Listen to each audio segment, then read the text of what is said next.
हार्दिक पांड्या का पूरा episode actually हुआ क्या? क्योंकि आप में से बहुत सारे लोगों के मन में सवाल है कि सर आप तो पहले कह रहे थे कि हार्दिक पांड्या मुंबई इंडियंस जाएंगे, लेकिन जब रिटेंशन प्लेयर का लिस्ट जारी किया गया तब वहां पर गुजरात टाइटंस का कैप्टन बताया गया, लेकिन 2 घंटे के बाद में फिर हार्दिक पांड्या मुंबई इंडियंस चले गए। इसमें आरसीबी का क्या रोल है? कैसे हार्दिक पांड्या, जब ऑफिशियली ब्रॉडकास्टर ने दिखाया कि हार्दिक पांड्या गुजरात के कैप्टन हैं, फिर अचानक ही 2 घंटे के बाद ऐसा क्या हुआ कि पांड्या जो है वो मुंबई इंडियंस चले गए? तो मैं आपको क्लियर कट बता देता हूं कि क्या है नहीं है। ये कंप्लीट स्टोरी देख करके आपको समझ में आ जाएगा कि आखिर 2 घंटे के अंदर ऐसा क्या हुआ कि पांड्या दोबारा मुंबई चले गए एंड वो मुंबई इंडियंस की कप्तानी भी करेंगे। क्योंकि एक बार मेरे को भी झटका लगा, पूरे डिजिटल प्लेटफॉर्म पर सबसे पहले स्पोर्ट्स टॉक ने आपको ये खबर बताई थी कि पांड्या जो हैं वो मुंबई इंडियंस जा रहे हैं, और 2 दिन से मैं लगातार इस खबर को कवर कर रहा था। लेकिन अचानक ही ये खबर आई कि भाई Hardik Pandya will stay at Gujarat, यानी कि गुजरात में टिके रहेंगे।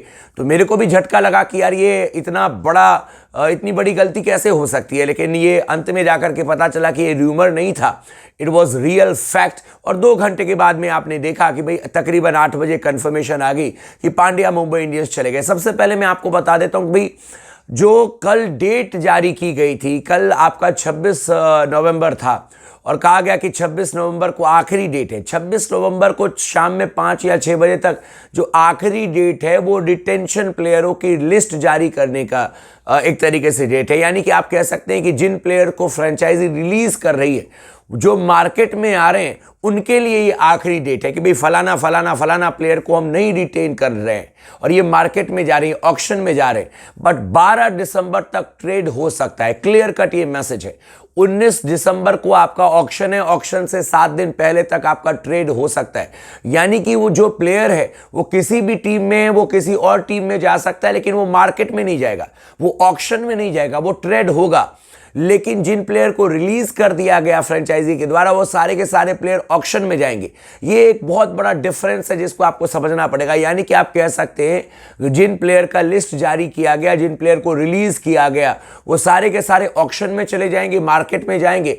लेकिन जो प्लेयर अभी भी टीम के साथ में हैं, जैसे चाहे वो हार्दिक पांड्या हो, चाहे वो रोहित शर्मा हो, चाहे वो विराट कोहली हो, चाहे वो MS धोनी हो, जिनको रिटेन कर लिया गया, वो रिटेन होने के बावजूद भी 12 तारीख तक, 12 दिसंबर तक वो किसी और टीम में भी जा सकते हैं, क्योंकि ट्रेड अभी भी हो सकता है, अभी भी हो सकता है ट्रेड। और इसी के तहत जब आपको रिटेंशन के लिए दिखाया गया, लिस्ट जारी की गई, उसमें दिखाया गया गुजरात टाइटंस की तरफ से कि हार्दिक पांड्या जो है वो गुजरात की कप्तानी करेंगे। लेकिन 2 घंटे के बाद में एक बड़ा स्टेप जो है वो आरसीबी ने लिया। मुंबई इंडियंस की टीम ने आरसीबी से रिक्वेस्ट की कि भाई कैमरन ग्रीन को आप बाय कर लो, हमसे आप ट्रेड कर लो, क्योंकि कैमरन ग्रीन को अगर आप ले लेते हो, उसकी जो सैलरी है 17.50 यानी कि 17 करोड़ 50 लाख, वो अमाउंट अगर आप मेरे को दे देते हो तो हम हार्दिक पांड्या को बाय कर लेंगे। और आरसीबी को मनाने के बाद में, उनको एक तरीके से एग्री करने के बाद में ये सारी चीजें हुई है। तकरीबन 6:30-7 बजे के आसपास आरसीबी ने ये कहा कि ठीक है, हम पे कर देते हैं, हम इनको अपने साथ में जोड़ लेते हैं, इनकी सैलरी को हम पे करेंगे। मुंबई इंडियंस से ट्रेड किया गया पहले कैमरन ग्रीन को आरसीबी, और वो जो अमाउंट मिला, जो पर्क मिला, उसी अमाउंट से फिर बाय कर लिया गया गुजरात टाइटंस। अब आप लोगों के मन में सवाल होगा कि सर फिर गुजरात टाइटंस की टीम ने क्यों हार्दिक पांड्या को कैप्टन दिखा दिया जब रिटेन्ड प्लेयर की लिस्ट जारी की गई? वो इसलिए दिखाया गया क्योंकि तब तक डील नहीं हुई थी, तब तक हार्दिक पांड्या के नाम पर पैसा नहीं मिला था। इसीलिए बाय द टाइम जब ब्रॉडकास्टर दिखा रहे थे, उनको हार्दिक पांड्या को कप्तान के तौर पर गुजरात टाइटंस में दिखाना पड़ा। लेकिन मैंने कहा ना कि ये जो ट्रेड है, ये ट्रेड 12 आपके दिसंबर तक चल सकता है। यानी कि अभी भी जैसे हमने देखा कि ये प्लेयर रिटेन्ड है, ये प्लेयर रिटेन्ड है, यानी कि ये ऑक्शन में नहीं जाएंगे। इसके बाद आप ये समझिए, जिन प्लेयर को रिटेन्ड किया वो प्लेयर अब ऑक्शन में नहीं जाएंगे, लेकिन एक टीम से दूसरी टीम अभी भी जा सकते हैं, और ये 12 दिसंबर तक हो सकता है। और उसी के तहत रिटेन किया गया आपके हार्दिक पांड्या को, और रिटेन जब किया गया हार्दिक पांड्या को, उसके 2 घंटे के बाद में उनको जो है शिफ्ट कर दिया गया मुंबई इंडियंस। और इसके पीछे आरसीबी ने बड़ा रोल किया, और आरसीबी का रोल ये रहा कि कैमरन ग्रीन को उन्होंने अपने पास में रखा, बाय किया, 17 करोड़ 50 लाख पे किए मुंबई इंडियंस को, उनके पर्क में पैसा आया, उसी पैसा से उन्होंने हार्दिक पांड्या को बाय कर लिया गुजरात टाइटंस की तरफ से। और अब हार्दिक पांड्या जो है वो गुजरात टाइटंस से अब मुंबई इंडियंस दोबारा आ चुके हैं। ऑफिशियली भी इसका बहुत जल्दी अनाउंसमेंट हो जाएगा, मुंबई इंडियंस की तरफ से ऑफिशियली हो जाएगा, लेकिन ये कंफर्म्ड है कि हार्दिक पांड्या मुंबई इंडियंस जो है वो जा चुके हैं। तो ये सारा का सारा जो एक तरीके से चीजें हैं वो मैंने बताने की कोशिश किया कि किस तरीके से विंडो से ट्रांसफर किया गया, किस तरीके से हार्दिक पांड्या जो है वो ट्रांसफर कर दिए गए। यानी कि मुंबई में हार्दिक पांड्या को जहां पर कि लग रहा था कि वो खेलेंगे मुंबई इंडियंस की तरफ से, फिर अचानक ही खबर आई कि नहीं अब गुजरात में ही खेलेंगे, लेकिन 2 घंटे के बाद में फिर खबर आई कि भाई मुंबई में खेलेंगे। तो उसके पीछे यही रीजन था कि ट्रांसफर विंडो जो है आपका वो कुल मिलाकर के देखा जाए तो आपके 12 दिसंबर तक ओपन है। आपने जिन प्लेयर को रिटेन किया है, जो प्लेयर अभी आपकी टीम में है, वो प्लेयर ऑक्शन में नहीं जाएंगे, ये क्लैरिटी है, लेकिन वो प्लेयर एक टीम से दूसरी टीम में अभी भी जा सकते हैं। 12 दिसंबर तक इसको लेकर के एकदम क्लैरिटी है, और इसीलिए हार्दिक पांड्या रिटेन होने के बावजूद भी वो सीधे चले गए मुंबई इंडियंस, क्योंकि 12 दिसंबर तक कुछ भी हो सकता है।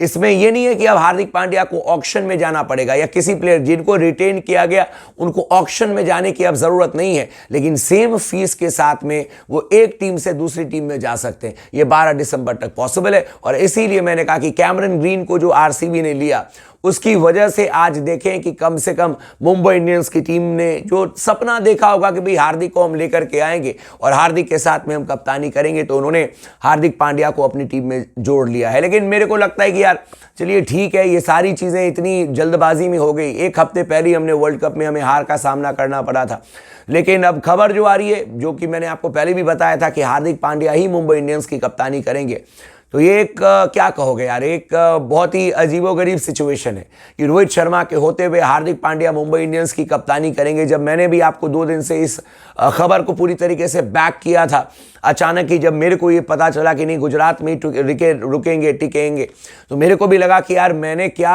मतलब कि गलत इतनी खबर कैसे हो सकती है, और तमाम मीडिया इतनी ज़्यादा कैसे गलत हो सकती है। चलो ठीक है, एक खबर पर मैं गलत हो जाऊं, लेकिन सब के सब गलत हो जाएंगे, ये कैसे पॉसिबल है? तो ये कोई र्यूमर नहीं था गाइस। अंत में जाकर के मैंने क्लैरिटी से आपको बता दिया कि आरसीबी का बड़ा इंपॉर्टेंट रोल रहा, क्योंकि आरसीबी अगर कैमरन ग्रीन को नहीं बाई करती तो फिर मुंबई इंडियंस के पास में पैसा नहीं आता, एंड देन उनको और भी टीमों के साथ में अप्रोच करना पड़ता, और आई एम श्योर कि उन्होंने अप्रोच किया होगा, लेकिन बाकी टीमों को शायद कैमरन ग्रीन की जरूरत नहीं होगी। लेकिन आरसीबी ने चलो ठीक है अंत में जाकर के ओके कह दिया, वो पैसा उन्होंने दिया, और उसी पैसे से इन्होंने मतलब कि एक जगह से इन्होंने पैसा लिया, दूसरी जगह उसी पैसे को लगा करके उन्होंने हार्दिक पांड्या को बाय कर लिया, यानी कि कैमरन ग्रीन को ट्रांसफर करके आरसीबी से पैसा लिया, और उसी पैसे से इन्होंने हार्दिक पांड्या को गुजरात से अपने मुंबई इंडियंस में ला दिया है। तो ये कुल मिलाकर के कहानी रही है। बट ठीक है, अब जो भी हो, हार्दिक पांड्या मुंबई इंडियंस टीम में वापसी कर रहे हैं, इनकी टीम बड़ी सॉलिड नजर आएगी, लेकिन रोहित शर्मा का क्या रोल होगा उसको लेकर के लगातार चर्चा करेंगे और डिस्कस करेंगे कि क्या ये चीजें हो सकती हैं। पर रोहित शर्मा को लेकर के थोड़ा सा अफसोस लगता है, क्योंकि मैं नहीं चाहता हूं कि उनकी कप्तानी जाए, and he is still captain material. एक तरफ तो हम इंडियन टीम की कप्तानी देने की बात कर रहे हैं, दूसरी तरफ मुंबई इंडियंस से कप्तानी जाएगी, तो आप समझ सकते हैं कि ये कितना बड़ा गल्फ पैदा होगा। आपकी क्या राय है इस पूरे एपिसोड में, आप हमें कमेंट करके जरूर बताएगा। वीडियो को अगर आपने लाइक नहीं किया तो जरूर कर दिएगा, और चैनल को भी सब्सक्राइब कर लीजिएगा।